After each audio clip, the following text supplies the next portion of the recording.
Hey G-Fans, GojiFan93 here, and welcome back to day 26 of Godzilla-thon 2014. Today we will be taking a look at GMK. Now, also, right here I have the whole cast. I got my Big X Plus figure, I got the Crumble Zone characters, and a couple Bandai Creation characters. I thought it was pretty funny the way I set them up here. So yeah, but we got a big one today. Got GMK, probably one of the best Godzilla films in the whole franchise, and probably the best film in the Millennium series alone. I love this film so much. It brings back the dark elements to it. It's serious. It has a good message to it. It has a lot of connections to the 1954 film, and also it kind of is a reboot, but I'm kind of, ever since I saw Megaguirus, I'm kind of trying to figure out if these movies, if the Millennium series can be connected with each other. And I don't know, I guess I'll first start by talking about that basically this Godzilla, if this is considered a reboot or a different kind of movie, it's not connected with the previous two films in the Millennium series. It's only connected with the first one, the 1954 film. So basically, this Godzilla is created from the dead souls of the soldiers that died in World War II. Now, in my last review of this film, I got that mixed up. I actually said, I made a mistake of saying that it was actually the souls that were killed during the attack in 1954 by Godzilla, but that's not the thing that created this Godzilla. It's all the souls that were forgotten by the young generation of all the souls that were lost in World War II. So, my bad. So I got that right finally this time. And they're also saying that there's a huge cover-up by the soldiers, saying that they defeated Godzilla or something like that because they wanted to keep some morale in the military or whatever like that. So it also they just basically forgot everything that the young generation has forgotten about the sacrifices that were made, and then that's why this Godzilla came back as a message, not necessarily this time a metaphor for nuclear destruction, but this time a metaphor as in never forget those who have sacrificed themselves for their country or anything like that. It's basically just a message saying don't forget, always have the memory of those who have died. But yeah, I mean, other than the origin of Godzilla, they also take a huge big liberty with probably the biggest thing, which probably makes some Godzilla fans not happy, the fact that King Ghidorah is a good guy in this movie. He's part of the Guardian Monsters. The Guardian Monsters in this film are King Ghidorah, Mothra, and Baragon. Now, originally, when this film was in production, it was actually supposed to be Anguirus, Varan, and Baragon that were supposed to be the Guardian Monsters, but they were scrapped due to the fact that Toho thought that it would be more marketable that if they put Mothra and King Ghidorah in it because they're more popular monsters. And this is the thing that I hate about Toho, is because they always squander good ideas just to make more money. I hate that so much. They always do that. They always have to put Mothra in everything just because Mothra is a popular character in the Godzilla series. I have no idea why. And they had to totally change King Ghidorah's whole origin just to fit him in here as a character to fight Godzilla. The only character that makes sense is Baragon. They kept him, and he's not even on the cover. He is on this cover, but he's not in the title of the film, and it's like wow, he got just completely forgotten. So I don't even think there's any. I wonder if there's any concept art. There might be some concept art of Anguirus and Varan if they were going to be in this film, and it would have made it a better film because we would have had some characters that we haven't seen for a while brought back into a Millennium look. And I bet Anguirus and Varan would have looked really awesome because I love Baragon's look. Baragon's look is pretty good. But that's a little bit of an issue that I have with the film. But overall, anyways than that, this is still a really good film. This is it's a new composer. The soundtrack is just phenomenal. I mean, it is, to me, I think I actually put it as my #1 favorite soundtrack in the whole Godzilla franchise. Besides, the main theme and obviously Akira Fukube's work. But when it comes to a Godzilla soundtrack, other than the main theme, this to me is the best because it's scary sounding. It's intense. It's just epic sounding. I don't really know how else to describe it. And it fits the mood all the way. It actually has a different, and it also has a different sound from any other film. It actually has this kind of electronica sound to it, which is really cool as well, using strings and big, orchestra sound. But it kind of uses some electronic music with it too, and that's what makes it stand out. And that's why I love it so much, because it's kind of a combination of old stuff and new.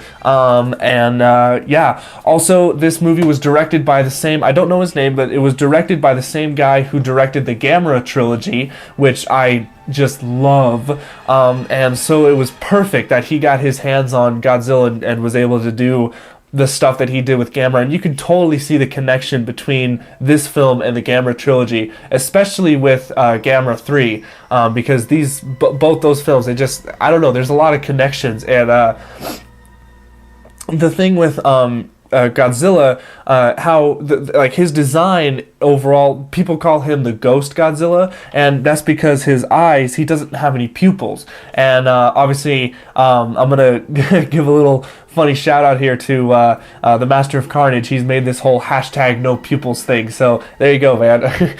Because I know he'll be watching this review, because GMK is his all-time favorite film and all-time favorite suit. So but with this Godzilla, he kind of reminds me, or he would be a perfect match against Nightmare Gamera, who's in Gamera 3, during that nightmare sequence where Gamera is like this really demented looking creature, and he also doesn't have any pupils. So I think it'd be cool if those two fought each other. But anyway, so but yeah, the whole story is just it's definitely different, and instead of more scientifical and kind of grounded, they kind of totally throw that out the window and just bring back it's a definitely oh my god, I can't even talk today.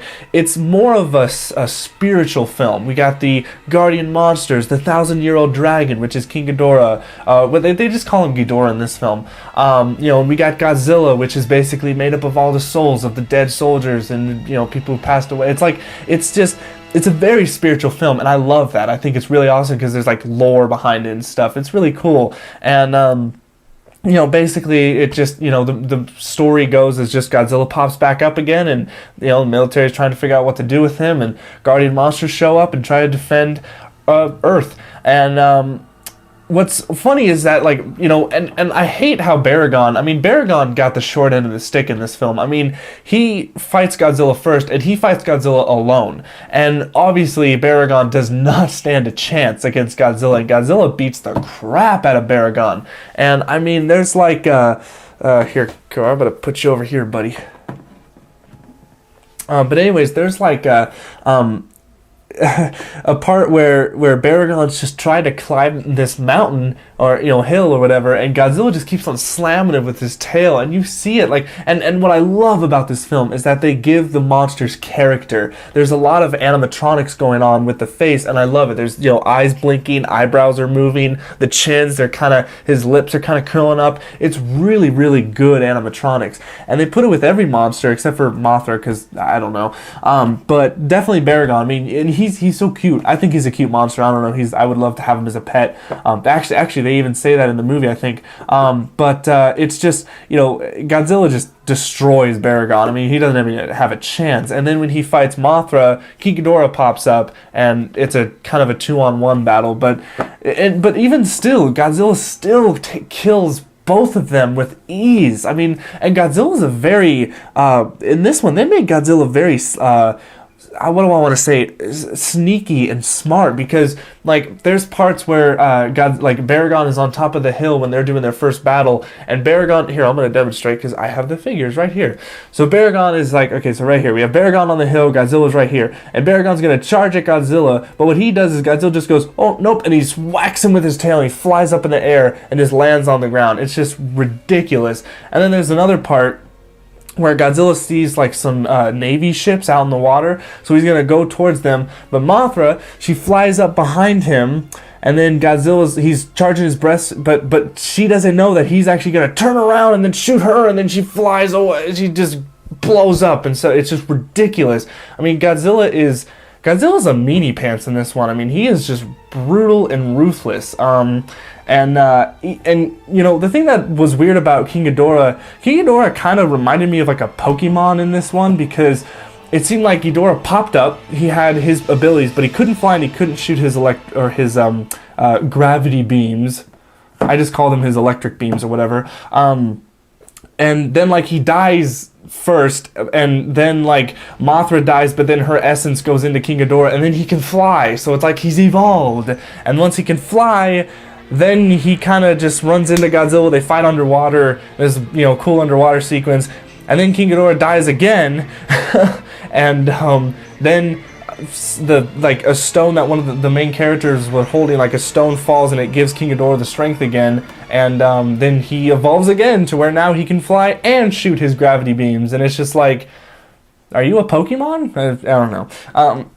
Excuse me, but yeah, the fight scenes are really cool. The end fight is probably one of the best. It's during the nighttime, so it's a really epic look. And the main characters also are really good. The main character, Yuri, she's actually my favorite actress in the whole Godzilla franchise. One, because she's a really good actor, because watching this in the Japanese audio and English audio, it's amazing, actually. Even in the English audio, the voice actor for her is really good, but the actual actress, she's also a really good actor. And also because she's hot. Sorry, I'm just, you know, she's hot. I'm sorry. To me, she's the hottest actress in a Godzilla film. But also, what I noticed, and I don't know if anyone's noticed this or anything like that, but I kind of noticed that the English voice actor for her, she sounds like Mulan from the Disney movie Mulan, and I'm thinking, is that the same voice actor? Can someone figure this out for me? Because like that would be amazing. Because if that was the same voice actor, because Mulan is my favorite Disney movie, a little bit off topic, but Mulan's my favorite all-time Disney movie. So if that voice actress was her voice, I mean, that would just make. Oh, that'd be awesome. So, anyways, but yeah, overall, this movie is epic, amazing. It's true to Godzilla. It's dark. Oh, and you also see, I mean, this is probably the first time, until, the new movie comes out, this is probably the first time we've ever seen Godzilla really do some destruction and actually showing people getting murdered by Godzilla. I mean, people are getting stomped on, people are getting crushed by debris and buildings. There's even the scene where, and I feel so bad for this girl, but there's a scene where this girl's in the hospital, her leg's broken, and Godzilla's just walking by the building, and she's like freaking out, thinking like, oh my god, Godzilla's gonna destroy the building, and he walks by, and she's like, oh, okay, he's gone, okay, good, and all of a sudden his tail just destroys the building, and she dies, and I'm like, yeah, it's violent, for a Godzilla movie, it's pretty violent, obviously until the new movie comes out, because that one's probably going to be even more violent, but for Toho, we actually finally get to see people die. And one last thing that I want to note is the scene where Godzilla is like looking at these people running the first time he appears, and he's charging his breath and he shoots, but then it cuts to this classroom, and all of a sudden a bright flash, and then the teacher's just looking out in the window, and you're wondering what is is she looking at Godzilla? But when the camera turns, it looks like a nuke went off, and that scene right there is Toho just saying, hey, remember? it's like a big, oh shit. It's like, yeah, the nuke, World War, yeah, it's just a big, it's just, I don't know. It's a very interesting. It was a smart way to put it in. Very smart way to put it in. But yeah, but that's GMK. I mean, it is an amazing film. Everything about it is great. The special effects are amazing. Because they were done along with the same team who did the Gamera trilogy. I mean, it's just like, this is one of the best Godzilla movies. I think I actually put it as my number 2 favorite movie. If it wasn't for 1984, this movie would probably be my favorite all-time Godzilla film. But we'll see when the new film comes out how my list will change. So, but yeah, so that's all I got for GMK, also known as Godzilla, Mothra, and King Ghidorah Giant Monster All-Out Attack.